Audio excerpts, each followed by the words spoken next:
ആ ബെയിൽ ആപ്ലിക്കേഷന്റെ പകർപ്പാണെന്നുള്ള രീതിയിൽ ഒരാൾ എനിക്ക് അയച്ചു തന്നിട്ടുണ്ട്. എന്നാലും അതിലൊരു വാചകം ഞാൻ പറയാം. 3rd or 4th പാരഗ്രാഫ് ആ ഗ്രൗണ്ടിലാണ്. അതിനകത്ത് എഴുതിയേക്കുന്നത് അവരൊരു TV ചാനലിൽ ഏതാണെന്ന് എനിക്കറിയില്ല കേട്ടോ, ഒരു ജോലി കാരണം ആ TV പേര് മറച്ചേക്കാണ്. TV എന്ന് മാത്രമേ ഉള്ളൂ. ബാക്കി എനിക്ക് ഒരു ചാനലിൽ വർക്ക് ചെയ്തുകൊണ്ടിരുന്നു. അതിന് ചാനൽ നമുക്ക് അങ്ങ് വിടാം. അവരൊരു സ്ഥലത്ത് വർക്ക് ചെയ്തുകൊണ്ടിരുന്നു. ആ വർക്ക് ചെയ്തുകൊണ്ടിരുന്ന ആ സ്ഥലത്ത് നിന്ന് അതിന്റെ അധികാരികൾ അവരെ വിളിച്ചു പറഞ്ഞു, ഇതുപോലൊരു പരാതി കൊടുക്കണം, ഇവിടെ ജോലി വേണമെങ്കിൽ.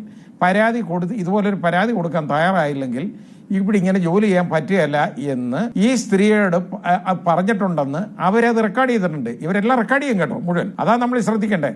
റെക്കോർഡ് ചെയ്തിട്ട് ഇയാൾക്ക് അയച്ചു കൊടുത്തിട്ടുണ്ട്, അത് റെക്കോർഡ് ചെയ്ത്. എന്നിട്ട് അയാളെ വിളിച്ചു പറഞ്ഞു, ഇതേപോലെ എനിക്ക് ഇങ്ങനെ ഒരു പ്രഷറുണ്ട്, അതുകൊണ്ട് എനിക്ക് പരാതി കൊടുക്കാതിരിക്കാൻ നിവൃത്തിയില്ല എന്ന് പറഞ്ഞ രീതിയിൽ അതിനകത്ത് ബെയിൽ ആപ്ലിക്കേഷനിൽ അത് പ്ലീഡ് ചെയ്തിട്ടുണ്ട്. അതുകൊണ്ടാകുമ്പോൾ ഒരു ഗ്രൗണ്ടായിട്ട് അത് ഞാൻ ഹിയറിംഗിന് മുമ്പായിട്ട് കോടതിയിൽ ഹാജരാക്കാം എന്നാ പറഞ്ഞ. കാരണം ഇയാൾ റെക്കോർഡ് ചെയ്യുന്ന ഈ സ്ത്രീ മാത്രമല്ല, ഇവർ രണ്ടുപേരും അങ്ങോട്ടും ഇങ്ങോട്ടും റെക്കോർഡ് ചെയ്തുകൊണ്ടിരിക്കുന്ന ആളുകളാണ്. ഇയാൾ റെക്കോർഡ് ചെയ്തിട്ടുണ്ട്, അതെടുത്ത് ഹാജരാക്കാം എന്നാണ് പറഞ്ഞേക്കുന്നത്. എനിക്കത് വളരെ അതിശയമായിട്ടാണ് തോന്നുന്നത് ഇതൊക്കെ. പക്ഷേ അങ്ങനെ വന്നാൽ, അങ്ങനെ അത് ഹാജരാക്കുകയാണെന്നുണ്ടെങ്കിൽ അവർക്ക് ഇതുവരെ കംപ്ലൈന്റ് ഇല്ലായിരുന്നു.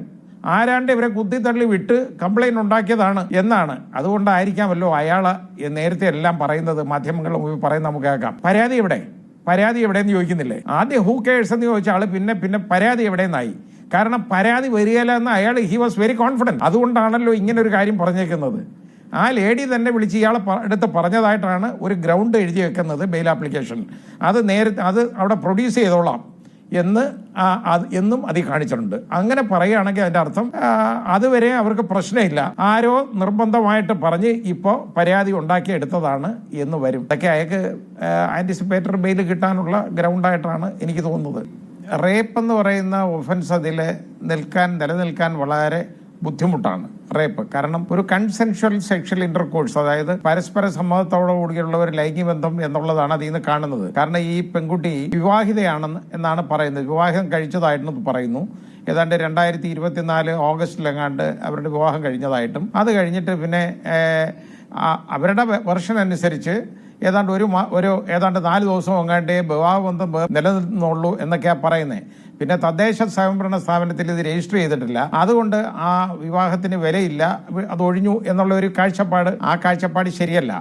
അവിടെ രജിസ്റ്റർ ചെയ്തോ ഇല്ലയോ എന്നുള്ളതല്ല, ഹിന്ദു മാരേജ് ആക്ട് അനുസരിച്ചുള്ള ഒരു വിവാഹം അവിടെ നടന്നിട്ടുണ്ട്. ആ വിവാഹം നിലനിൽക്കുന്നില്ല എന്ന് പറയണമെന്നുണ്ടെങ്കിൽ അത് കോടതി വഴിയുള്ള ഡൈവോഴ്സ് മാത്രമേ ഒക്കുള്ളൂ. അത് ഐദർ ബൈ മ്യൂച്വൽ കൺസെന്റ് അല്ലെങ്കിൽ ഒരാളായിട്ട് എന്തെങ്കിലും ഗ്രൗണ്ട് വെച്ച് കേസ് കൊടുക്കണം, എന്നാലേ നടക്കുള്ളൂ.